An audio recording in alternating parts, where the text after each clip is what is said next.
ever any possibility that something Hillary Clinton might have said on July 2nd could have possibly resulted in criminal charges that might possibly resulted in a trial against her relating to this classified information, well, then, to use your words, Director, I don't think that there's any reasonable prosecutor out there who would have allowed two immunized witnesses central to the prosecution to proving the case against her to sit in the room with the interview, the FBI interview of the subject of that investigation. Director, did you make the decision not to recommend criminal charges relating to classified information before or after Hillary Clinton was interviewed by the FBI on July the 2nd? After. Okay, then I'm going to need your help in trying to understand how that's possible. I think there's a lot of prosecutors or former prosecutors that are shaking our heads in how that could be the case. Because if there was ever any real possibility that Hillary Clinton might be charged for something that she admitted to on July the 2nd, why would two of the central witnesses in a potential prosecution against her be allowed to sit in the same room to hear the testimony? Now, I've heard your earlier answers today. You said that, well, it was because the interview was voluntary and they were her lawyers. But I think you're skirting the real issue there, Director. First of all, the fact that it was voluntary, it didn't have to be, right? You could have impaneled an investigative grand jury. She could have been subpoenaed. And I know you've said that you can't comment on that, and I don't really care about the decision about whether or not there should have been a grand jury here. But since you didn't have one, it goes to the issue at hand about whether or not this interview should have ever taken place. With due respect to the answers that you've given, the FBI and the Department of Justice absolutely control whether or not an interview is going to take place with other witnesses in the room, because the simple truth is, if under the circumstances as you've described, those interviews never take place. If there was ever any possibility that something Hillary Clinton might have said on July 2nd could have possibly resulted in criminal charges that might possibly resulted in a trial against her relating to this classified information, well, then, to use your words, Director, I don't think that there's any reasonable prosecutor out there who would have allowed two immunized witnesses central to the prosecution to proving the case against her to sit in the room with the interview, the FBI interview of the subject of that investigation. And if I heard you earlier today, in your long career, I heard you say that you've never had that circumstance. Did I hear you correctly? That's correct. But okay, and I never have either, and I've never met a prosecutor that's ever had that. So, to me, the only way that an interview takes place with the two central witnesses and the subject of the investigation is if the decision has already been made that all three people in that room are not going to be charged. Okay, can I respond? Yes, please. I know in our political life sometimes people casually accuse each other of being dishonest, but if colleagues of ours believe I am lying about when I made this decision, please urge them to contact me privately so we can have a conversation about this. All I can do is tell you again, the decision was made after that because I didn't know what was going to happen in that interview. She maybe lied during the interview in a way we could prove. Let me finish. I would also urge you to tell me what tools we have as prosecutors and investigators to kick out of an interview someone that the subject says is their lawyer. That's not my point.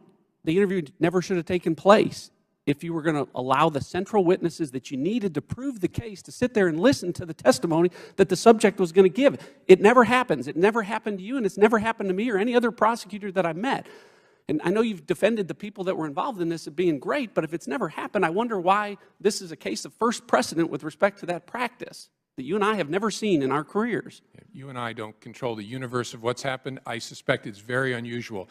A key fact, though, that maybe is leading to some confusion here is we had already concluded we didn't have a prosecutable case against Heather Samuelson or Cheryl Mills at that point. If they were targets of our investigation, maybe we would have canceled the interview.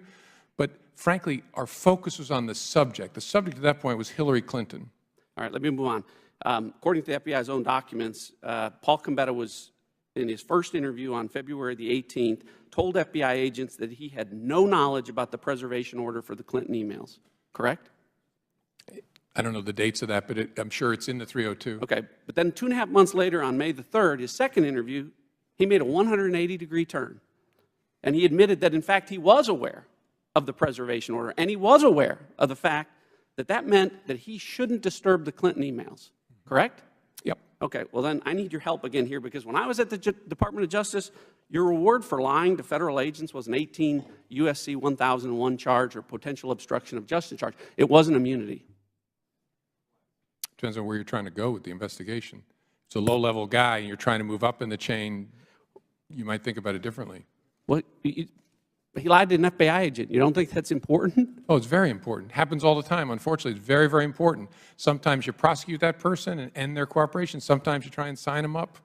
But if they lie to an FBI agent after they're given immunity, they violated the terms of their immunity agreement. Oh, sure, after the agreement. And so that's my point. He shouldn't have immunity anymore. No, I'm sorry, I may have misunderstood you. He lied to us before he came clean under the immunity agreement and admitted that he had deleted the emails. No, not according to the FBI's documents. He had the immunity agreement in December of 2015. These interviews took place in February and March and May of this year, 2016. Combetta? Combetta. Okay, then I'm confused and misremembering, but I don't think that's right. Okay, well, my time's expired, but I have one last question, and I think it's important. At this point, based on everything, do you think that any laws were broken by Hillary Clinton or her lawyers? Do I think that any laws were broken? Yeah. I don't think there's evidence to establish that. Okay. Well, I think you're making my point when you say there's no evidence to establish that. Maybe not in the way she handled classified information, but with respect to obstruction of justice. And you've got a pen here. I just want to make sure the record's clear about the evidence that you didn't have, that you can't use to prove. So this comes from the FBI's own report. It says that the FBI didn't have the Clintons' personal Apple server used for Hillary Clinton work emails. That was never located, so the FBI could never examine it. An Apple MacBook laptop and thumb drive that contained Hillary Clinton's email archives was lost, so the FBI never examined that. 2 BlackBerry devices, provided the FBI didn't have SIM cards or SD data cards. 13 Hillary Clinton personal mobile devices were lost, discarded, or destroyed with a hammer, so the FBI clearly didn't examine those. Various server backups were deleted over time, so the FBI didn't examine that. After the State Department and my colleague, Mr. Gowdy, here notified Ms. Clinton that her records would be sought by the Benghazi Committee, copies of her emails on the laptops of both of her lawyers, Cheryl Mills and Harold Mills, and Heather Samuelson, were wiped clean with bleach bits, so the FBI didn't review that. After those emails were subpoenaed, Hillary Clinton's email archive was also permanently deleted from the Platte River Network with bleach bit, so the FBI didn't review that. And also after the subpoena, backups of the Platte River server were manually deleted. Now, Director, hopefully that list is substantially accurate because it comes from your own documents. My question to you is this. Any one of those in that very, very long list, to me, says obstruction of justice. Collectively, they scream obstruction of justice. And to ignore them, I think, really allows not just reasonable prosecutors, but reasonable people to believe that maybe the decision on this was made a long time ago not to prosecute Hillary Clinton. And with that, I yield back. Director, do you care to respond? Very briefly, to ignore that which we don't have, we're in a fact-based world, so we make evaluations based on the evidence we're able to gather.